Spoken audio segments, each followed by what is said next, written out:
তার শয়ন ঘরের বিছানার নিচ থেকে কাপড়ে পেঁচানো অবস্থায় একটা অস্ত্র উদ্ধার করে, লোডেড ম্যাগাজিন, এবং এটার ম্যাগাজিনে 5 রাউন্ড গুলি পাওয়া গেছে। গতকাল রাত্রে আমাদের যে ডিবি পুলিশের নেতৃত্বে একটা সফল অভিযান সম্পন্ন হয়েছে। যে আমাদের জেলা পুলিশের যে অভিযান, রেগুলার অভিযান এটা আমাদের চলছে আমাদের পুলিশ সুপার মহোদয়ের নেতৃত্বে, ডিআইজি মহোদয় এবং আমাদের পুলিশের কোয়ার্টারের নির্দেশনায় আমাদের রেগুলার অভিযান, যেটা মাদক এবং অস্ত্র উদ্ধার, তারপর রেগুলার চেকপোস্ট এবং রেগুলার যে সিকিউরিটি পেট্রোল, এটা আমরা আমাদের দৈনন্দিন কার্যক্রমের অংশ হিসেবেই করে থাকি।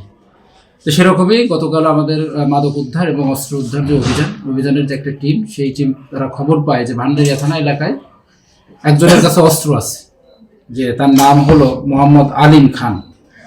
যে তারা জানতে পারে যে এই লোকের কাছে অস্ত্র থাকতে পারে, অস্ত্র আছে।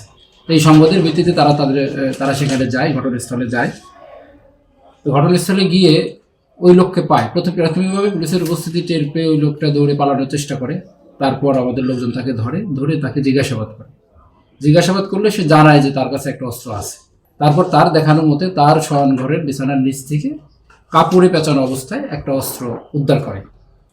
তো অস্ত্রটা হলো একটি বিদেশি পিস্তল, যার দৈর্ঘ্য 17 সেন্টিমিটার এবং প্রস্থ 12 সেন্টিমিটার, এবং এটার ফায়ারিং পিন সচল আছে। আমাদের যে অস্ত্রাগারের যে ইনচার্জ আছে তাকে দিয়ে আমরা দেখাইছি, এটা সচল অস্ত্র বলা যায়।